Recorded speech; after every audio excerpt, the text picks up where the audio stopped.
up, guys? Welcome back. So today is our Halloween special. So what we're going to do is we're going to look back and do a retrospective of all of the horror / spooky DLCs that we got for Borderlands and Wonderlands. We'll get to that.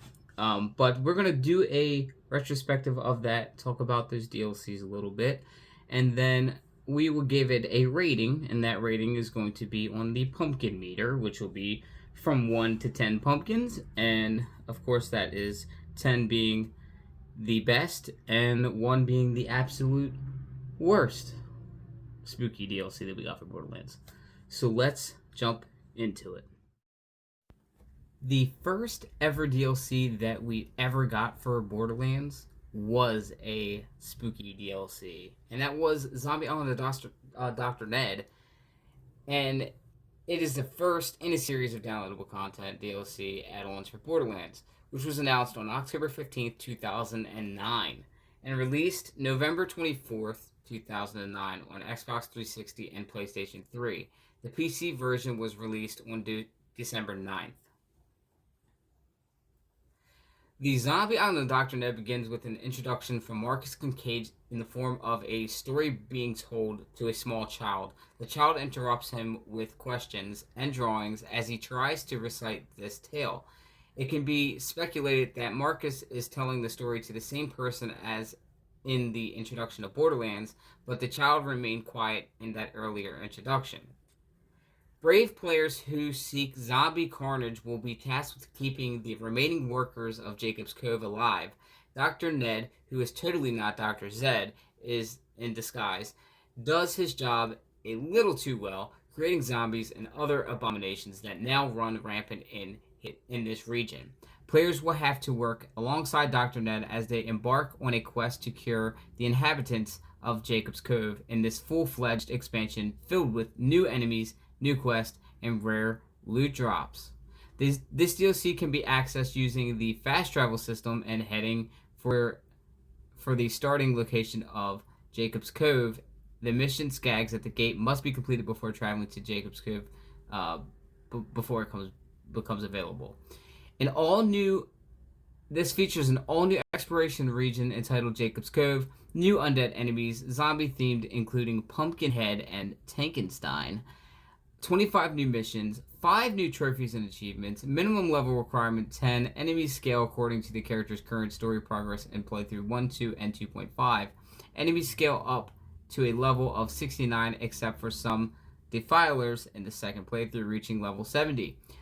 1 new claptrap rescue, 3 new backpack slots each playthrough for a total of 6 more slots. All in all, I think that this DLC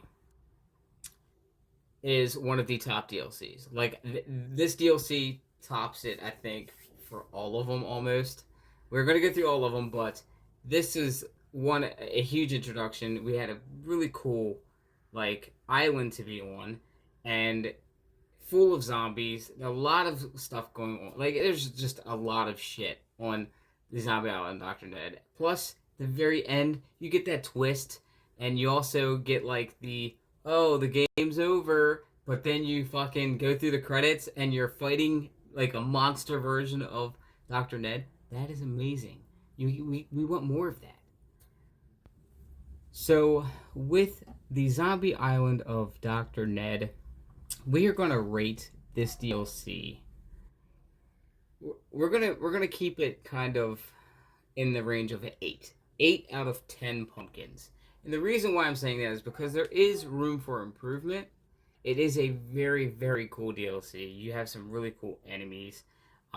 Some you see here, like the Frankenstein guy, and that type of stuff I just love.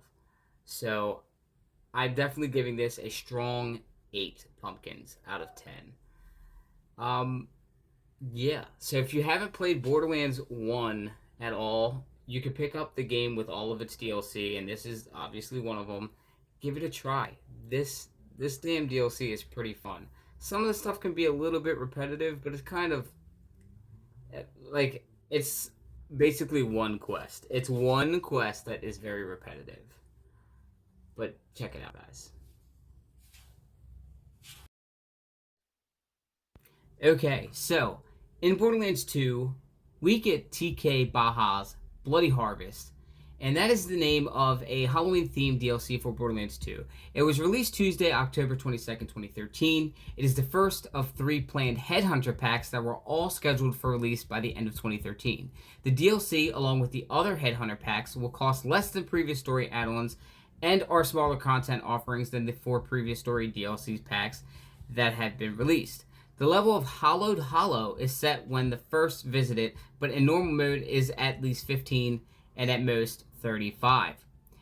Bloody Harvest amounts to a single medium-sized environment called Hollowed Hollow that has been built around a fetch mission and a boss fight with the Pumpkin Kingpin.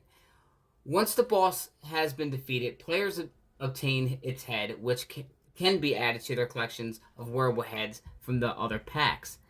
The fetch mission involves fighting through a graveyard and a haunted town while assembling the pieces of the key to the Pumpkin Kingpin's pumpkin patch. Zombie TK Baja makes an appearance as a mission provider, and the DLC also includes ability-enhancing collectible candy.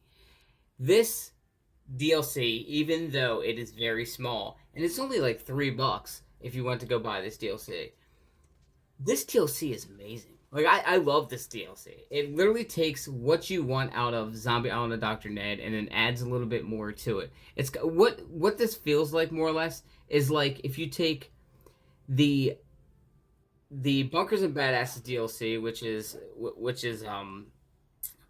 Dragon Keep DLC, and then you smash it with Zombie Island of Dr. Ned, you get this. But it's only like 15 minutes long. But it's great. I still love it. I think it's a great thing to farm things and have fun and eat candy. It's great. I think that this one will be rated at a 7. I'm going to say this is a 7 out of 10 pumpkins because of it being a shorter type of game. I think the boss is amazing. I think that obviously the gameplay is amazing, but I think the boss is amazing. The enemies are amazing. I think that the aesthetic is just amazing. Everything about this Headhunter DLC is great. All the Headhunter DLCs are great, but this is just up my alley. I love me some spooky stuff. So definitely a 7 out of 10 pumpkins. Now we can bring ourselves over to the Bloody Harvest seasonal event that ran from October 24th, 2019 to December 5th, 2019. And it's Halloween themed. It's a Halloween themed event in Borderlands 3. As of June 24th, 2021, the event has been permanently added to the game. So that is very cool. So it's kind of like free DLC. So as a part of the event, any enemy can become haunted.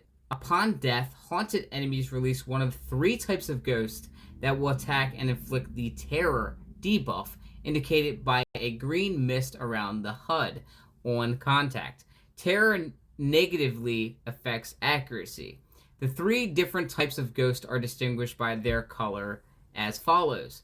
Ghost Green charges directly at the Vault Hunters after floating aimlessly for a few seconds. Badass Ghost, which is red, fires red cryo projectiles at the Vault Hunters, eventually charging at them. And Loot Ghost, which are yellow, floats around erratically for several seconds before flying in a direction and vanishing. All 3 types are resistant to cryo damage. Ghosts drop new type of anointed equipment that allows benefiting from the otherwise harmful terror effect. A new event NPC, Maurice, will appear on Sanctuary 3. He will give the mission Bloody Harvest Descent into Heck to the Vault Hunters, where they will gather samples of hectoplasm from killed ghosts. Eventually, the quest will allow access to the new area, Heck, where the Vault Hunters will face the new boss enemy, Captain Haunt. After killing Captain Haunt and returning to Maurice, the quest can be repeated indefinitely as Bloody Harvest the Rebloodening by talking to Maurice again. Heck can only be accessed as a part of Descent into the Heck of Rebloodening. 4 new exclusive legendary items were added as a part of the event and can only be dropped by the event enemies. The Fearmonger shotgun, the Stalker sniper rifle, the Scream of Terror shield, and the Ghost Call grenade mod. All in all, I do think that this, I wouldn't even say DLC, this add-on, this event that well, it is permanent now, so it's kind of like a DLC a little bit. I think that it is definitely a really cool event. I do think that the enemies are really cool. I think that this map was really cool, but it's very small. So I want to give this a 6 out of 10 pumpkins. So they really made it up for this one. So with the Guns, Love, and Tentacles, the marriage of Wainwright and Hammerlock, also known simply as Guns, Love, and Tentacles, is a downloadable content pack for Borderlands 3. It adds a new story campaign, new locations, and new enemies. Guns, Love, and Tentacles was officially announced on February 27, 2020, and was released on March 26, 2020. It is included with the Borderlands 3 Season Pass and is available for individual purchase for $14.99. Sir Alistair Hammerlock and Wainwright Jacobs are getting married on the distant frozen world of Zylorgus, and the Vault Hunters are all invited, with Gage as the wedding planner and Claptrap showing up uninvited. Surely nothing can go wrong. It turns out that Zylorgus is home to a fanatical cult that worships the gigantic dead monster that adorns the landscape above and around the wedding venue. And the cult's leader has her eyes set on one of the grooms. It's time to save a wedding. This DLC was everything that I wanted with a horror DLC. That doesn't include zombies or anything. The zombies are really fun to make DLCs for, but this was great. I am a big fan of H.P. Lovecraft, and this was right up the alley. And there was a lot of great Easter eggs in this, including the Nibblenomicon. I love me some Evil Dead, guys. I fucking love Evil Dead. So now that there is a mission in Borderlands 3 to get a Nibblenomicon, that is fucking great. I just love that shit. Plus, Cursehaven, which is the town that you're in, you have surrounding areas, but the main town is Cursehaven. Cursehaven is a masterpiece. It is a beautiful, eerie place. Everyone in the town is somewhat just fucked up and just eerie, and I love it. You can tell, like, the way they did the art with the cult and just the townspeople in general. It's just amazing. Plus, you get Gage, man. You get Gage and Deathtrap back. Like, that shit is everything. Everything. So, with this DLC, with it being a massive DLC, a big DLC, it's a big DLC, and it's a fun DLC. You have a lot of content there. It's only lacking one big thing. The main boss at the end was so dumb. I don't understand why you have to just kill a heart. You destroy a heart. I think that the boss was fine, but I don't like that you have to just attack a heart. So that right there, I'm going to knock it down a point. I didn't want to go. I really did not want to give this DLC a higher rating than the Zombie Island of Dr. Ned, but I feel like I just have to with the amount of content that we have with this DLC, with the amount of areas that you can explore in this DLC, and with the amount of just sheer things that you can just do. Like you can drive around here, like you can do a bunch of shit like you couldn't do it in Zombie Island of Dr. Ned. You couldn't drive anything around there. You got all of that plus more in this DLC. So with this DLC, I am going to have to give the Guns, Love, and Tentacles DLC a 9 out of 10 pumpkins because they got the fucking Necronomicon in there, guys. Like, you can't say no to that shit. I fucking love Evil Dead. So, guys, they re-released Bloody Harvest Returns as a seasonal event from October 8th to 2020 to November 5th, 2020. The same Halloween themed event in Borderlands 3. I would rate this a 3 out of 10 because nothing really changed. You just get the same shit, but I guess it was just a come back around so you can get your shit, but then they made it permanent anyway. So just a 3 out of 10 pumpkins, guys. You know I had to sneak some of this shit in here. So Wonderlands they got Glutton's Gamble, which was a $9.99 paid post-release content PRC for Tiny Tina's Wonderlands that was released on May 19th, 2022. It is included with the Chaotic Great Edition and as part of the Season Pass. So the summary with this is trouble is brewing as Imelda the Sandwich unleashes her latest culinary creation, a potion that imbues her with a ferocious appetite and fearsome strength to boot. To disrupt her devious dinner party, you'll need to retrace her steps, collecting ingredients for her latest recipe, while trouncing shrooms, crabs, and skeletal ginger dead. Prepare to pepper baddies with bullets, flam your foes with fireballs, and sink your teeth into a feast of chaotic fantasy combat. The new boss was Imelda, the Sandwich, with 4 powerful forms that unlock over time, new loot to collect, including weapons, gear, and cosmetic items, additional environments that, when beaten, can show up in the randomized endgame dungeons of the Chaos Chamber. Now, I do want to say something about this. I am going to give this a higher... I'm going to give this a higher rating than the return of the last one we just did, because it's not just a repeat. But the thing is that it was a very expensive DLC for a very small amount of content. So I'm only going to give this a 4 out of 10 pumpkins. I want to give it more, but I just can't because it is literally like this PLC shit. That shit was just fucking dumb. Like, I don't understand why they didn't just bring out a whole DLC for each of these mirrors. Like, why? Why did they do that? And finally, before we go, we have to talk about the Redux patch that we got for Wonderlands, which they introduced the Bloody Harvest World event. So that added a new rarity, Contraband. Contraband items can only be attained on KS5 or higher and feature a 4-part roll variation with unique effects tied to each one.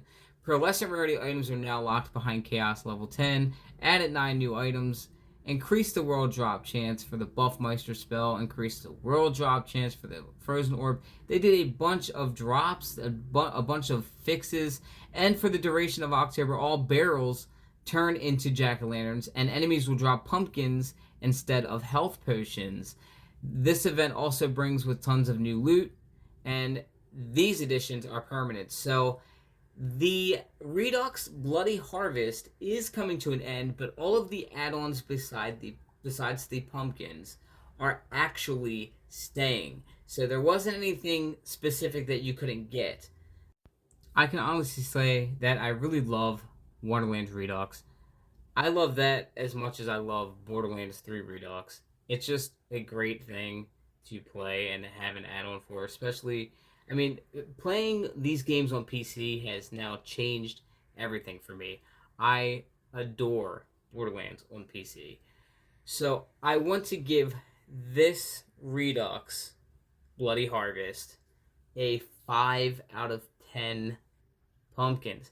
The reason behind this is that it wasn't too much really added here. They could have added more enemies, but you know what? They did do some more fixes. They did add some little variations like the pumpkins and stuff. And then we got some more guns, and we got Contraband. Contraband's awesome. It's more guns for us to hunt down, so hell yeah, guys. So, but I'm just going to give it a 5 out of 10 because of it being such a smaller add-on. So technically, the one who really won here was actually Guns, Love, and Tentacles. Surprisingly, I thought Zombie Island of Dr. Ned would have won over. Thank you all for stopping in today to see our Halloween special. I hope you all have a spooktacular Halloween.